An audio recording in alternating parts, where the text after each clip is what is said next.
Di sini saya akan melakukan tugas praktikum 1 untuk pemenuhan tugas algoritma dan pemrograman komputer. Di sini ada 11 soal beralgoritma dalam bentuk flowchart dan kesedukat kasus berikut. Pada sebuah perusahaan dengan 3 golongan karyawan, yaitu golongan A, B, dan C, di mana golongan A memiliki gaji sebesar 5 juta, golongan B 6.500.000, dan golongan C 9.500.000. Jika karyawan tersebut lembur, maka mereka dibayar per jam dengan ketentuan sebagai berikut. Jika karyawan lembur selama 1 jam, maka gaji lemburnya 30% dari gaji pokok. Jika karyawan lembur selama 2 jam, maka gaji lemburnya 32% dari gaji pokok. Dan jika karyawan lembur selama 1 jam, maka gaji lemburnya 34% dari gaji pokok. Jika karyawan lembur 4 jam, maka gaji lemburnya 36% dari gaji pokok. Dan jika karyawan lembur lebih dari 5 jam, maka gaji lemburnya 38% dari gaji pokok. Kita akan membuat inputan dari flowchart dan kesedukat adalah golongan dan jam lembur. Untuk output yang dihasilkan adalah jumlah penghasilan karyawan dari gaji golongan dan juga gaji lembur. Di sini saya sudah membuat flowchart untuk soal tersebut. Dalam memulai sebuah flowchart, kita akan diawali dengan terminator, di mana isinya adalah mulai untuk mengawali sebuah flowchart. Nah, selanjutnya kita akan masuk ke simbol input, di mana inputan tersebut berupa golongan dan jam lembur sesuai dengan arahan pada soal. Lalu setelah itu kita akan masuk ke simbol decision, di mana inputan golongan dipertanyakan apakah karyawan tersebut termasuk golongan A. Jika iya, dia akan masuk ke simbol proses, di mana gaji pokok karyawan tersebut sebesar 5 juta. Jika tidak, dia akan masuk ke decision berikutnya, yaitu mempertanyakan apakah golongan karyawan tersebut termasuk B. Jika iya, maka gaji pokoknya 6 juta. Jika tidak, maka dia pasti merupakan karyawan golongan C, masuk pada simbol proses, yaitu gaji pokok sebesar 9.500.000. Setelah input dan kondisi golongan selesai, kita akan melanjutkan apakah karyawan tersebut lembur. Kita akan masuk ke simbol decision. Apakah karyawan tersebut lembur selama 1 jam? Jika iya, maka gaji lemburnya kemudian gaji pokok dikali 30%. Jika tidak, dia akan masuk ke decision kedua. Di sini saya menggunakan simbol konektor karena flowchart yang saya buat berada pada halaman yang berbeda. Decision selanjutnya dipertanyakan apakah karyawan tersebut termasuk lembur 2 jam. Jika iya, maka gaji lemburnya sama dengan gaji pokok dikali 30%. Jika tidak, maka dipertanyakan lagi apakah karyawan tersebut termasuk lembur selama 3 jam. Jika tidak, masuk ke jika iya, maka gaji lembur karyawan tersebut sama dengan gaji pokok dikali 30%.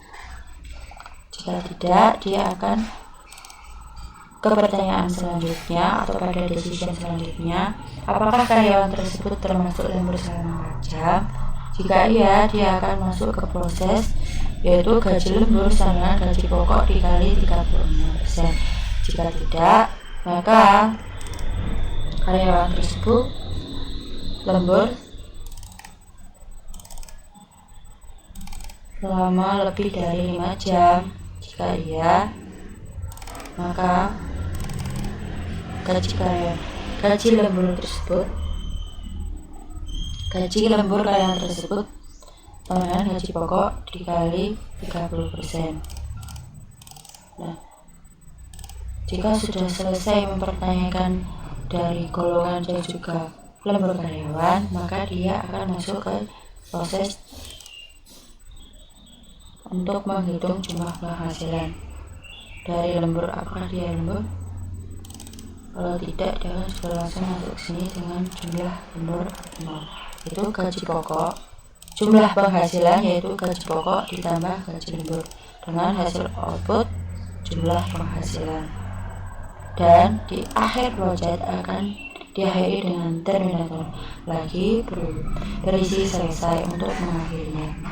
Nah, setelah itu kita lanjut ke prosedur code. Dalam prosedur code juga hampir sama dengan proyek, namun dia ditulis dalam langkah-langkah seperti ini. Jadi dalam prosedur code juga diawali dengan mulai melakukan input golongan dan input jam lembur. Nah, di sini berisi if golongan sama dengan A, maka gaji pokoknya 5 juta. Pertanyaan lagi, di also if golongan B, maka gaji pokoknya 6,5 juta. Di pertanyaan lagi, also if golongannya termasuk C, maka gaji pokoknya 9.500.000. Jika sudah selesai, maka dia akan diakhiri dengan and if. Lalu untuk jam lemburnya kita juga menggunakan pertanyaan if jam lembur sama dengan 1 jam, maka gaji lemburnya sama gaji pokok dikali 30%. Lalu jika tidak, maka dia akan masuk ke also if apakah jam lemburnya termasuk 2 jam. Jika ya, gaji lemburnya gaji pokok dikali 30%. Jika tidak, dia akan masuk ke also if lagi apakah jam lemburnya termasuk 3 jam. Jika ya, maka gaji lemburnya sama gaji pokok dikali 30%. Dan jika tidak, dia akan masuk ke kondisi lagi di also if atau apakah jam lemburnya termasuk 4 jam. Jika ya, maka gaji lemburnya sama gaji pokok dikali 35%. Dan jika tidak, dia akan masuk ke kondisi lagi di also if apakah dia termasuk lembur lebih besar dari 5 jam, maka gaji pokoknya dengan gaji pokok dikali 30%. Untuk mengakhiri pertanyaan mengenai jam lembur ini, kita akan menggunakan if. Lalu setelah pertanyaan mengenai input golongan dan jam lembur selesai, kita lanjut ke jumlah penghasilan, di mana nilai-nilai dari gaji pokok dan gaji lembur dijumlahkan, yaitu di sini berisi jumlah penghasilan sama dengan gaji pokok ditambah gaji lembur. Nah, lalu output yang dihasilkan yaitu berupa print atau cetak gaji karyawan ditambah jumlah penghasilan dari karyawan tersebut dan diakhiri dengan selesai. Sekian penjelasan dari saya. Mungkin jika ada kurangnya mohon dimaafkan dan juga mohon koreksinya. Terima kasih. Saya akhiri. Wassalamualaikum warahmatullahi wabarakatuh.